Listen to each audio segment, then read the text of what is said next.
Olá, seja muito bem-vindo ao Marco Zero da nossa oficina de sonhos, o curso. O objetivo dessa aula é te ajudar a entender no que é que você pode empreender caso você ainda não saiba qual pode ser esse negócio.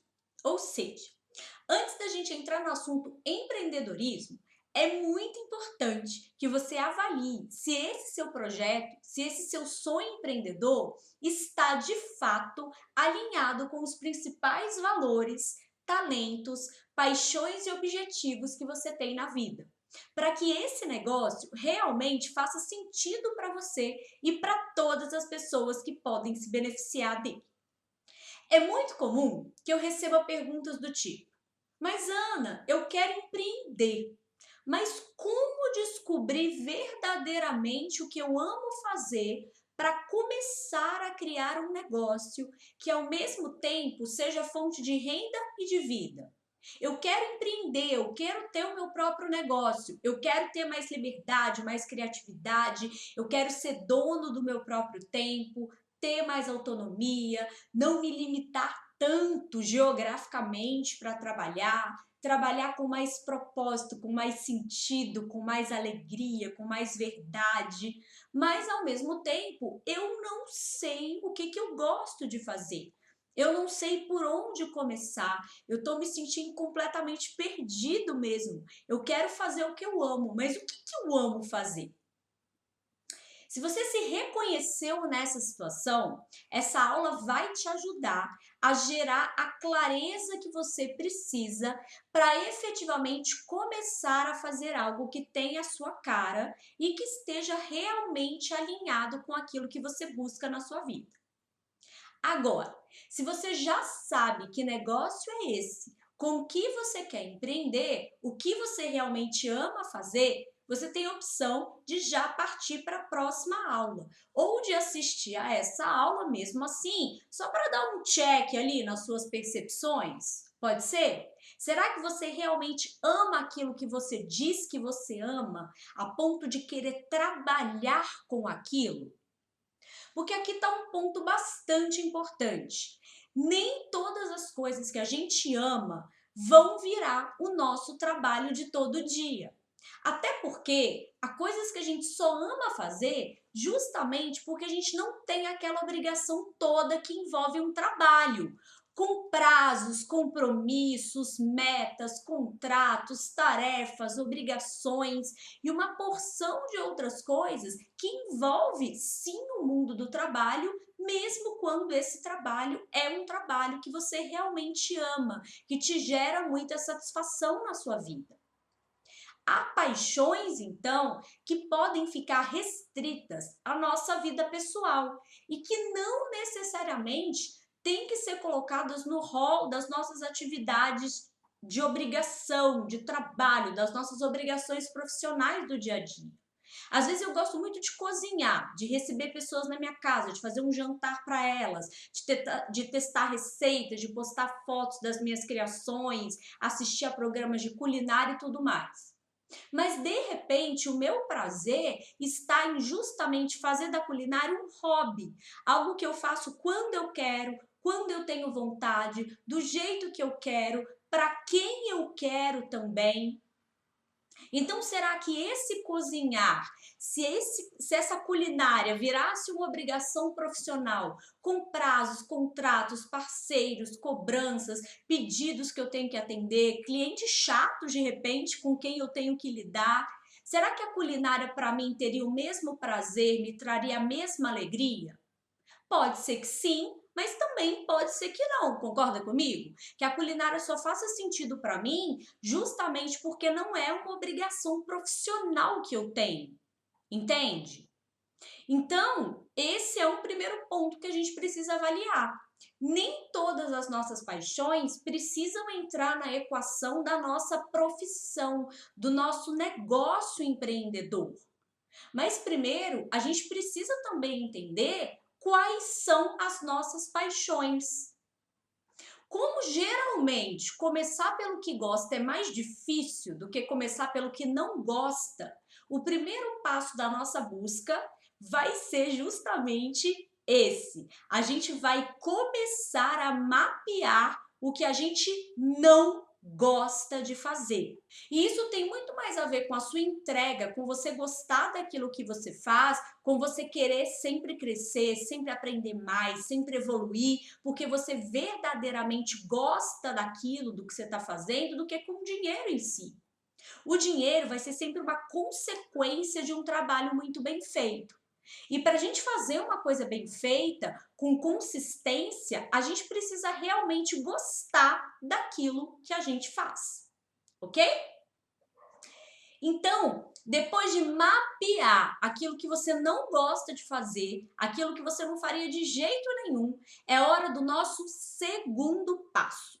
E qual que é ele? Mapear as suas paixões. Agora sim é hora de pensar em tudo que você realmente gosta de fazer, em todas as paixões que você tem na sua vida, sem se preocupar nesse primeiro momento se elas podem estar relacionadas a um trabalho ou não. Apenas liste as suas paixões, liste aquelas coisas que quando você faz, você nem vê o tempo passar de tão envolvido que você fica com aquilo. E uma coisa fundamental nessa busca pelo que a gente ama fazer é consultar a nossa criança interior, aquela criança que não tinha medo de experimentar. Você já reparou como a criança aprende com muita facilidade? E isso também tem a ver com o fato de que ela está sempre experimentando o mundo. A criança não tem medo do ridículo, ela não tem medo de experimentar. Então, o que você gostava de fazer quando você era criança? Quais eram as suas brincadeiras preferidas lá na infância? Lembrar de quem você era e do que você gostava quando ainda não existia tanta cobrança, tantas pressões sociais em cima de você, tantas obrigações de ter que ser, de ter que fazer, de ter que ter, vai te ajudar a se relembrar daquilo que você ama e a se conectar com quem você realmente é. Um outro ponto, e que tem muito a ver com isso, é de você se perguntar que tipo de ambientes você gosta de frequentar, em que lugares você se sente em casa, com que tipo de pessoas você se sente em casa, do que é que você gosta de falar, quais são as suas músicas preferidas, os seus filmes preferidos, os seus livros preferidos, quem você segue nas redes sociais, que sessões você frequenta numa livraria, que tipos de postagens te chamam a atenção? Que profissionais você admira? Quais são os sites em que você mais gosta de entrar? Consegue perceber o objetivo desse segundo passo? A sua função vai ser a de investigar todas aquelas coisas que te despertam um interesse efetivamente genuíno, justamente porque são coisas que você não faz por obrigação, mas que você faz por prazer. E é justamente daí que vem o nosso terceiro passo. Mapear as paixões que têm potencial de se transformar em um trabalho de todo dia. Ou seja, mesmo que você tenha todas essas obrigações inerentes a uma atividade profissional, o que você colocar aqui nessa lista vale o esforço, vale o sacrifício, porque é algo que você realmente ama fazer e que você faria profissionalmente sim, porque você acredita que pode ajudar muitas pessoas através dessas suas paixões, ok? Depois de mapear essas paixões com potencial de se transformarem em um negócio empreendedor, é hora do nosso quarto passo. Qual é ele? Agrupar as paixões afins. É aqui que você vai relacionar aquelas paixões que juntas podem resultar numa receita bastante interessante, como se cada uma delas fosse um ingrediente dessa receita. Ou seja, vamos pensar que o seu trabalho com propósito é um bolo, ok? Para fazer esse bolo, você vai precisar de alguns ingredientes que juntos vão fazer a coisa toda acontecer. Então, qual deles se harmonizam? Quais deles, às vezes até aparentemente desconexos, podem trazer um tempero especial para a sua receita, um sabor especial? No meu caso, por exemplo, as minhas principais paixões com potencial de se transformar em um trabalho de todo dia eram desenvolvimento pessoal e profissional, teatro, empreendedorismo, viagens, pessoas, histórias de superação, ler, escrever, ensinar. E olha como eu consegui reunir esses ingredientes magicamente na minha receita, de modo a fazer um bolo que fosse saboroso tanto para mim quanto para as pessoas. Hoje, eu ajudo pessoas que estão se sentindo infelizes com as suas escolhas profissionais atuais a redesenharem a sua vida e a sua carreira para que elas se sintam mais felizes e mais realizadas, tanto como pessoas quanto como profissionais. E como é que eu faço isso? Através de cursos, de palestras, de workshops, de atendimentos individuais em grupo, e-books, vídeos e toda a minha comunicação nas redes sociais. Hoje eu não subo no palco como atriz, como eu fazia na época em que eu estudei teatro. Inclusive, além do jornalismo e do coaching, eu sou formada em teatro também, eu tenho uma formação em teatro. Mas certamente, muito do que eu aprendi com o teatro, com o jornalismo, inclusive, me ajudou nesse trabalho que eu faço hoje como coach especialista em redesenho de vida e carreira. E sim, eu viajo bastante a trabalho. Inclusive, como muito do que eu faço é online, eu posso trabalhar de qualquer lugar do mundo, desde que tenha uma conexão com a internet. Viu como eu consegui juntar tudo numa receita que faz sentido?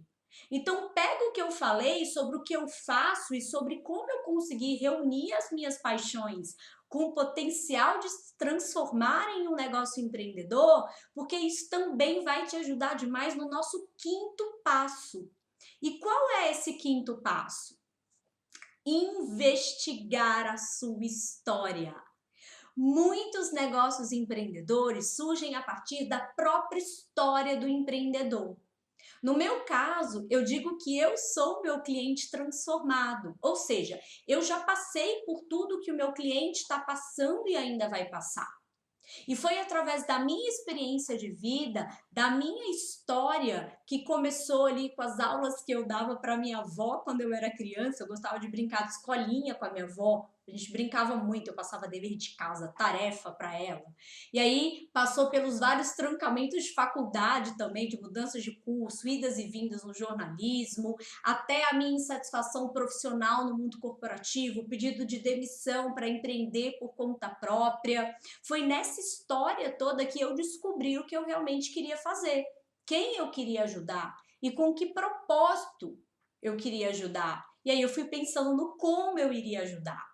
Eu tive uma cliente que tinha uma filhinha com deficiência visual e o propósito do negócio empreendedor dela surgiu daí, dessa causa que ela abraçou e da vontade que ela tinha de falar sobre saúde visual infantil e de ajudar outras mães a lidarem com crianças com deficiência visual também.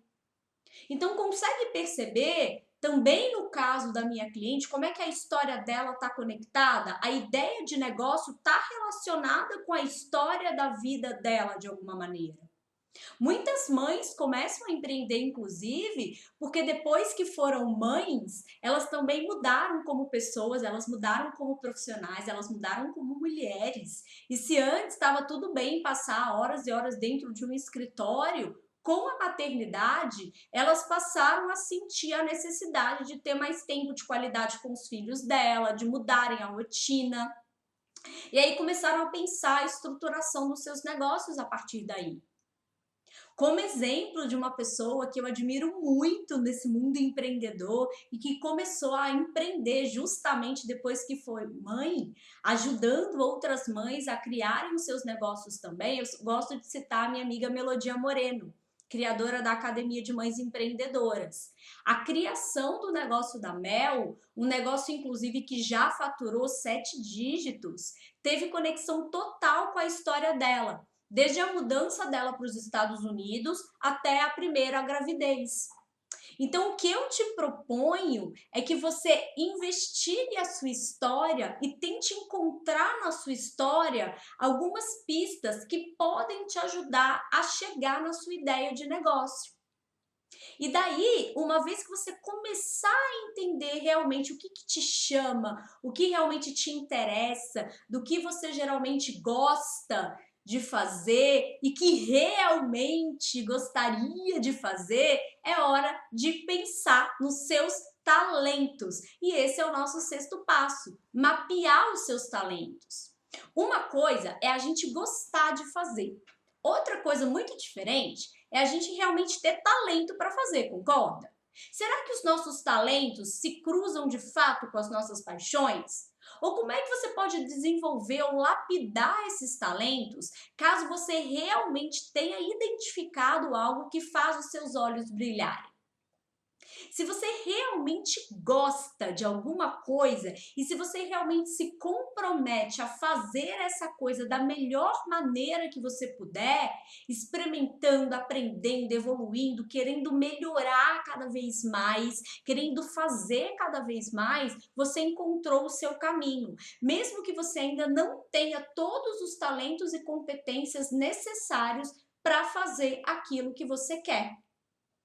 No entanto, você precisa, como eu falei, estar disposto a desenvolver esses talentos, a realmente investir o seu tempo, a sua energia e muitas vezes o seu dinheiro para desenvolver algo que ainda está te enfraquecendo no que diz respeito a transformar essas paixões que você tem em um negócio. E aqui, um ponto importante: valide esses talentos que você listou com pessoas de núcleos diferentes da sua vida, como a sua família, amigos, colegas de trabalho, colegas de escola, de faculdade, para ver se realmente essas pessoas também enxergam esses talentos em você. É que às vezes pode acontecer de você achar que você canta muito bem. I've been had, I was sad, blue, but you made me feel. Yeah, you made me feel shiny and new, like a virgin. Touch for the very first time. Por exemplo, mas não necessariamente as pessoas concordam com isso, entende? I think you're possibly the worst singer in the world.